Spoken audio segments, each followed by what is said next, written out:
Oh, that's actually quite a big one. Okay. How did mentorship change my career trajectory and why? Well, as I said, that's a big one. How did it change it? Oh, totally. Completely. Why did it change it? Let's get into it. So, back in the day, I was a software developer. I was quite happy tapping away and tapping. I loved my job. I really did. I really enjoyed solving technical problems. I worked on medical systems. I worked on all sorts as a developer, not only in the healthcare sector, but in energy sector, in finance. I got about it. Really fun, great fun. And I did a bit of Scrum Mastery at the same time. Yeah, and it was good. I enjoyed it. I like facilitating a meeting. The person who likes things nice, neat boxes also turns out likes to have a nice, neat agenda, and things fit in boxes called meetings. But actually, it was when I went on my Scrum Master course. This is a while ago. My trainer was a lady called Jean Baker, and she really proved to be my first mentor in the Agile world. Before that, I was an Agile dev, but I'd done it the hard way. We'd grown up from grassroots, working it out. Some stuff works, some stuff doesn't. Ditch the stuff that doesn't, do the stuff that does. Keep going. Quite hard work, but we built good teams. I was a pretty good developer. I'm not going to say I was the best by any stretch, but I was all right. Jean completely changed that, actually, very quickly, because we got chatting, and over the course of a few months, which is all the relationship really lasted, we had a fair few conversations about what I was doing and why I was doing it. And it was when she turned around and she said, "You're not a developer, John." I said, "Yes, I am. I'm contracted to be a developer. I'm employed as a developer. I'm a developer." "No, you're not. You don't write code." I was like, "No, I don't." What she did very early on was actually help me understand where I was going. Okay? I was focused more on this coaching, this Scrum Master, this facilitator route, and that was okay. And she helped me map out in my head what that could look like. Okay? And I became very clear, yes, I want to be a Scrum Master. I want to do this thing of working with the team, not only being a developer on the team. And I started it. I had a great team that I was working with, and I said, "Can I do the Scrum Master thing?" And like, "Yeah, fine. Kind of know what one is. Crack on. Don't you book the meetings?" I said, "I'd rather not." I still did. And as I started that, I tripped, I stumbled, and I would talk to Jean, send her an email. We had a few phone calls. If she was in the UK, because she was based in America, we'd manage to meet up and have a chat over a coffee. And it only went on. There's probably a dozen emails and 3 cups of coffee involved. But it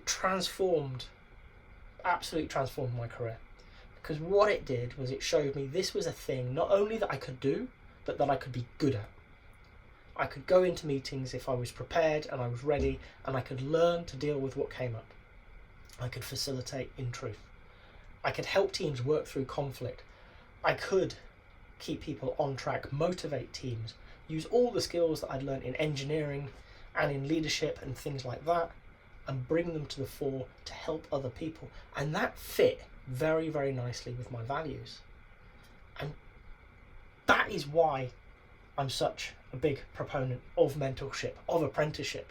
It's because these conversations don't have to be big, they don't have to be amazing. The transformative ones, in my experience, are quiet.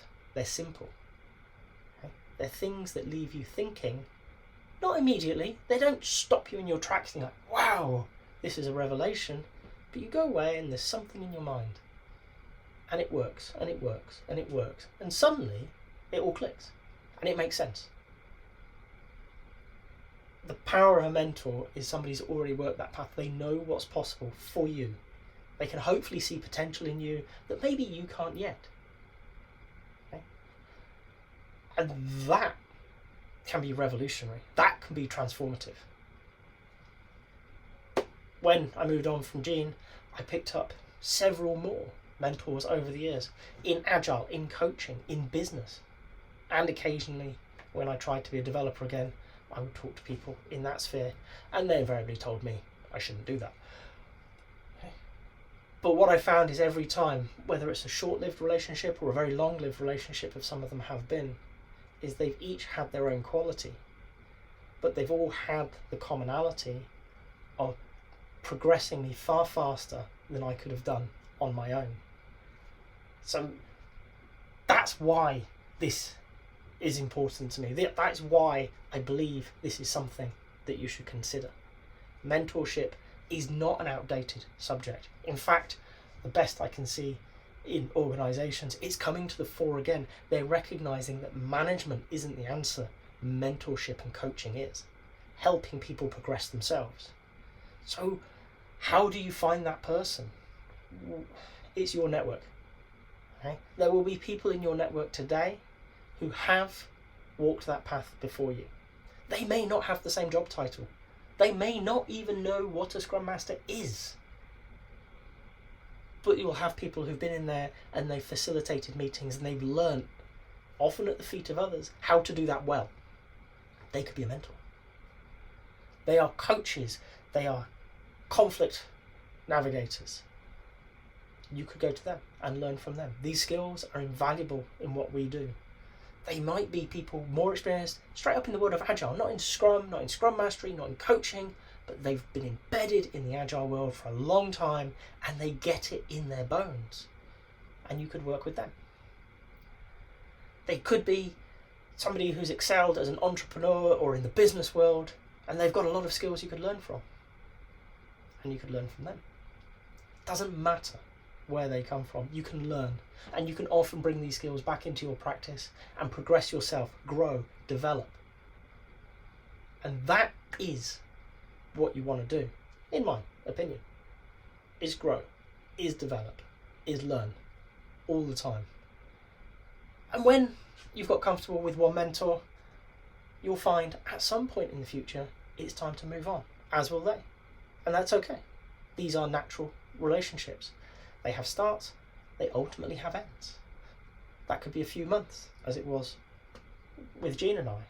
That could be many years. Doesn't matter. It matters that you're getting value, that they're getting value, that you're both growing and learning. So, when to start? I can't say better than today. If you don't have somebody in your life today who you can call on, that you can pull on to support you, that might be a parent, that might be a colleague, that might be somebody from the wider community. If you don't have them, find them. If you've got to this point in the video, I hope you've enjoyed it. If so, a like would be appreciated. If you want to hear more from me, more answers to questions that maybe you've got in the Agile world, please subscribe to the channel. And if you've got a question that you really want answered, drop it in the comments. I promise we'll get around to it. Thank you.